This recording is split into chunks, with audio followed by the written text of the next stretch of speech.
Radio Himalaya. कितना सुंदर कितना प्यारा उत्तराखंड हमारा, सतत विकास के लक्ष्यों को करेंगे हम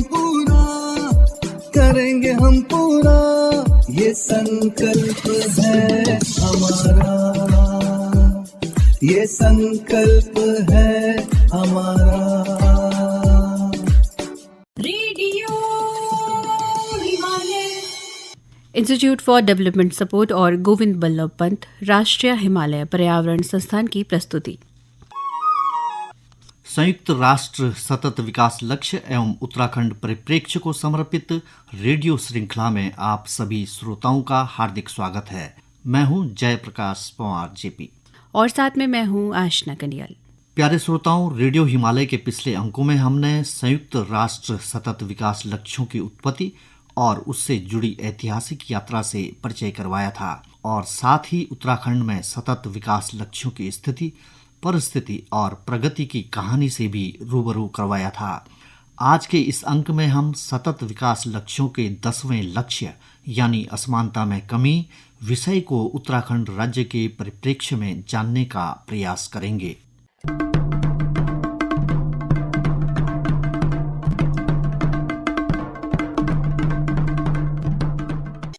प्यारे श्रोताओं, Uttarakhand centre for public policy and good governance नियोजन विभाग उत्तराखंड राज्य ने भी सबका साथ, सबका विकास व सबका विश्वास सिद्धांत के आधार पर सतत विकास लक्ष्यों को प्राप्त करने की दिशा में अपने कदम बढ़ाए हैं।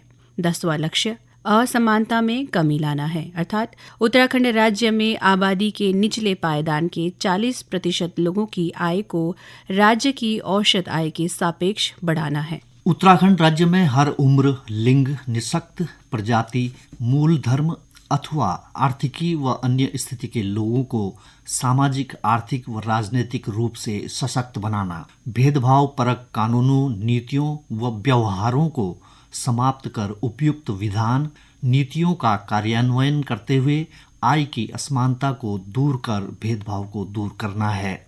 मौद्रिक, वेतन तथा सामाजिक संरक्षण नीतियों को अंगीकृत करते हुए क्रमशः उच्चतर समानता प्राप्त करना, वित्तीय बाजारों और संस्थाओं को विनियमित कर बेहतर बनाना, आर्थिक तथा वित्तीय संस्थाओं में निर्णयकारी प्रक्रिया, संस्थाओं की विश्वसनीयता प्रभावी व उत्तरदायी एवं विधायी बनाना है। राज्य में 10वें लक्ष्य को प्राप्त करने के लिए लोगों को व्यवस्थित, सुरक्षित, नियमित प्रवास और गतिशीलता को सुगम बनाना है।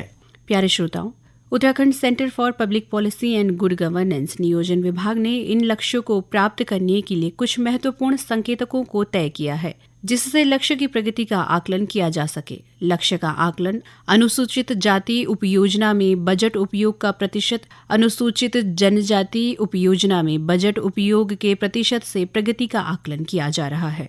इसी प्रकार पुरुष श्रम बल की भागीदारी के सापेक्ष ट्रांसजेंडर श्रम बल की भागीदारी का प्रतिशत, उच्च शिक्षा में अनुसूचित जाति जनजाति छात्रों की रोजगार दर, तकनीकी शिक्षा में अनुसूचित जाति जनजाति छात्रों की प्रवेश दर, उच्च शिक्षा में छात्रवृत्ति से लाभान्वित अनुसूचित जाति व जनजाति के छात्रों का प्रतिशत तथा सामाजिक आर्थिक जातिवार जनगणना में अनुसूचित जाति व जनजाति के प्रतिशत से लक्ष्य की प्रगति का आकलन किया जा रहा है।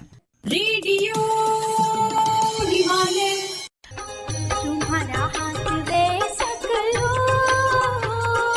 आज सतत विकास, भागीदारी बढ़ाओ अपनी, भागीदारी बढ़ाओ अपनी, कतनी होड़ निराश। रेडियो हिमालय। प्यारे श्रोताओं, उत्तराखंड राज्य में सतत विकास के 10वें लक्ष्य यानी असमानता में कमी लाने के लक्ष्य को प्राप्त करने के लिए कई केंद्र पोषित योजनाएं संचालित की जा रही है, जिनमें अल्पसंख्यकों के विकास के लिए बहुक्षेत्रीय योजनाएं, अनुसूचित जनजाति विकास के लिए योजनाएं संचालित की जा रही हैं। इसी प्रकार अन्य पिछड़ा वर्ग, डिनोटिफाइड व घुमंतु जनजातियों व समान वर्गों के विकास के लिए योजना, BRGF योजना, बंधुआ मजदूरों का पुनर्वासन तथा राज्य में कौशल विकास मिशन का संचालन किया जा रहा है। प्यारे श्रोताओं, थोड़ा माहौल बदलते हैं और सुनते हैं उत्तराखंड सतत विकास लक्ष्य के चैंपियन की कहानी।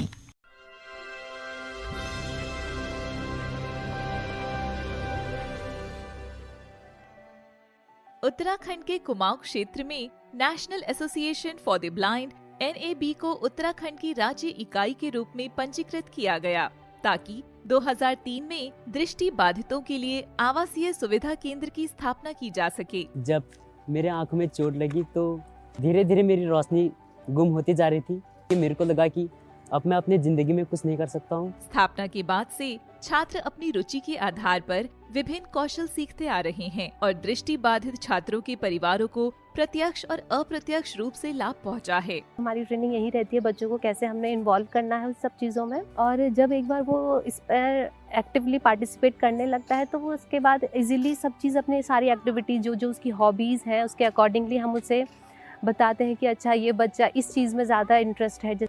मैंने यहाँ म्यूजिक, हारमोनियम, ढोलक कई चीज़ सीखे। नेशनल एसोसिएशन फॉर ब्लाइंड दृष्टि बाधित बच्चों को सामान्य छात्रों के साथ स्कूल जाने के अवसर प्रदान करता है। यह दिव्यांग बच्चों को जीवन कौशल सीखने और आत्मविश्वास के साथ वास्तविक दुनिया में अपने दम पर जीवन जीने के लिए सशक्त करता है। छात्र आत्मनिर्भर बने और अपने सपने की ओर बढ़ें।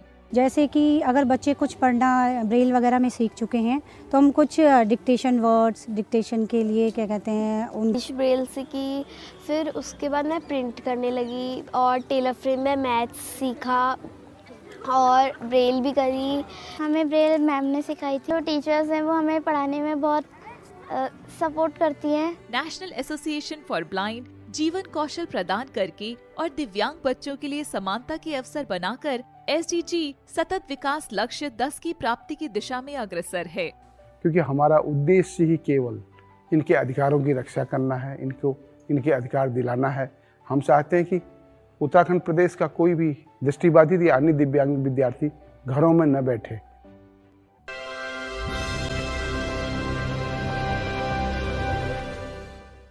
यह report centre for public policy and good governance Uttarakhand राज्य के सौजन्य से प्राप्त हुई है। रेडियो हिमालय। यह रेडियो कार्यक्रम इंस्टीट्यूट फॉर डेवलपमेंट सपोर्ट और गोविंद बल्लभ पंत राष्ट्रीय हिमालय पर्यावरण संस्थान के सौजन्य से प्रस्तुत किया जा रहा है। रेडियो हिमालय, पहाड़ों की आवाज गांव से दुनिया तक। संयुक्त राष्ट्र द्वारा निर्धारित सतत विकास लक्ष्य एवं उत्तराखंड परिप्रेक्ष्य को समर्पित पाक्षिक रेडियो श्रृंखला रेडियो हिमालय सुनना न भूलिएगा। हर महीने की 15 व 30 तारीख ठीक 6 बजे साय सिर्फ और सिर्फ 100.5 FM आकाशवाणी देहरादून पर। रेडियो हिमालय। साथियों, रेडियो हिमालय के इस अंक में हम आपका परिचय करवा रहे हैं दुनिया के सबसे ऊंचे व विस्तृत हिमालय का, विशाल हिमालय की कहानी से।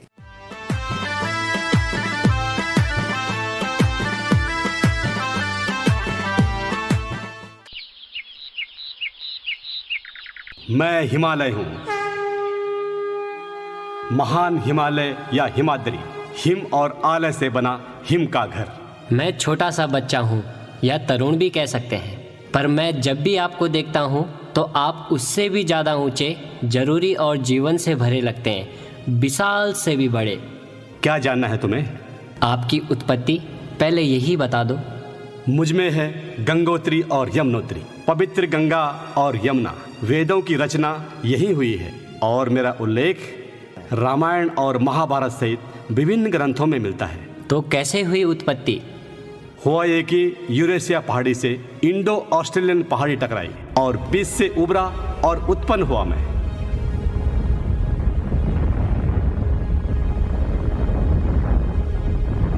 पहाड़ियां अब भी टकराती रहती हैं, तो मेरा कद भी बढ़ता रहता है। अरे वाह, बहुत रोचक है ये तो। महान हिमालय में सबसे ऊंची चोटी है एवरेस्ट। ये सदा नीरा नदियों से भरी है, बर्फ से ढके ग्लेशियर हैं। जम्मू और कश्मीर, सियाचिन, उत्तराखंड, हिमाचल, सिक्किम, असम और अरुणाचल तक फैले हैं और भी आगे तक फैली है मेरी विशालता। अद्वितीय है यह सब। सच में हमारे उत्तराखंड में बद्री, केदार, गंगोत्री, यमुनोत्री, पंच केदार, पंच बद्री, पंच प्रयाग और हेमकुंड साहब हैं। यह तो हमें ही क्या, विश्व को पता है। हाँ, बिल्कुल सही। यहाँ की छोटी बड़ी नदियाँ, जंगल, गांव, जड़ी बूटियाँ, संस्कृति, भाषा आदि गौरवशाली हैं। और भी है ना, विस्तृत बुग्याल, लोकगीत, लोक गाथाएं, देवदार, बांझ बुरांस, किलमोड़ और शिखरों पर उतर आते हैं बादल। अलौकिक सौंदर्य। तो फिर आजकल ऐसा क्यों कहा जा रहा है कि मध्य हिमालय के नए पर्वतों और संसाधनों का वैज्ञानिक दोहन ही होना चाहिए? मैं प्रकृति के साथ ही फल फूल सकता हूँ। प्रकृति के विरुद्ध कोई भी कार्य सबको नुकसान ही पहुँचाता है, समझे? जी, उत्तराखंड में भूकंप और बाढ़ जैसी आपदाओं और बादल फटने की घटनाओं से सीखना जरूरी है। बहुत नुकसान होता है ना तब। उत्तरकाशी, चमोली भूकंप और केदारनाथ आपदा को कोई भूल नहीं पाता।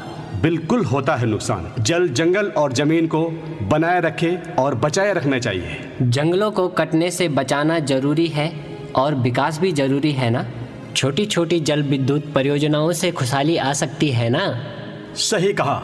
जब नदियाँ प्रदूषित होंगी और सूखती जाएंगी तो सब जगह तबाही तो होगी। मेरे साथ और मेरी तरह जीना सीख लेना चाहिए दुनिया को। बिल्कुल सही बात। हिमालय सबके लिए है और जीवन से भरपूर है। मैं जीवन, ज्ञान, दीर्घायु और अध्यात्म का केंद्र हूँ। मैं विनम्र हूँ। सच में ऐसा ही मेरे माता पिता, गुरु और किताबों ने सिखाया है। यही सच है। सुंदर वातावरण, पर्यटन, पर्यावरण, पानी से भरपूर देवभूमि को सत सत प्रणाम है। जय हिमालय, जय नगाधिराज।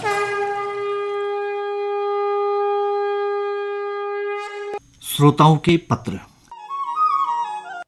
प्यारे श्रोताओं, आप रेडियो हिमालय के प्रत्येक अंक को बड़ी तन्मयता से सुन रहे हैं। इससे हमारा उत्साह बढ़ा है। दिल्ली से श्रीमती शकुंतला देवरानी, श्रीनगर से श्री राजेंद्र नेगी, देहरादून से वसुंधरा त्रिपाठी व विकास नगर से श्री महमूद खान लिखते हैं कि रेडियो हिमालय बहुत ही सुंदर व जानकारी परक कार्यक्रम है और इसकी प्रस्तुति बहुत अच्छी लगती है। आप सभी को रेडियो हिमालय का कार्यक्रम पसंद आ रहा है, इससे हमें भी सुकून मिलता है और कार्यक्रम को और बेहतर बनाने का उत्साह मिलता है। आप सभी का बहुत बहुत धन्यवाद।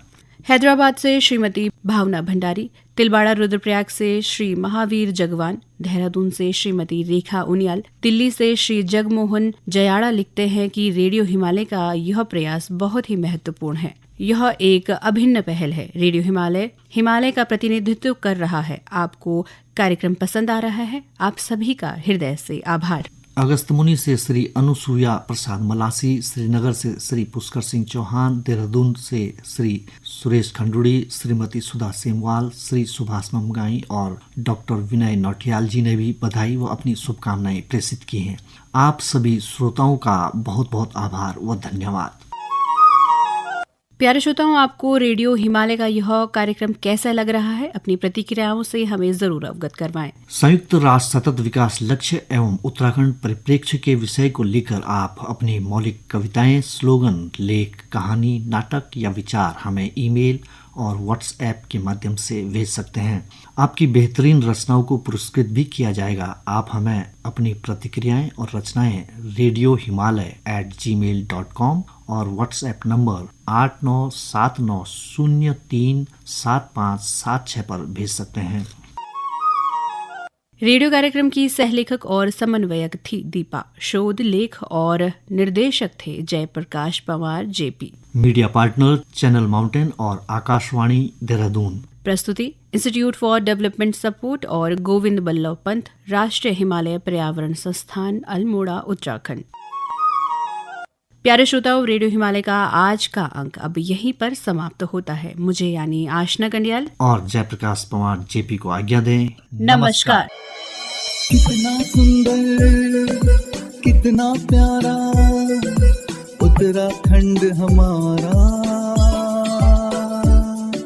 सतत विकास के लक्ष्यों को करेंगे हम पूरा, करेंगे हम पूरा, ये संकल्प है हमारा, ये संकल्प है हमारा।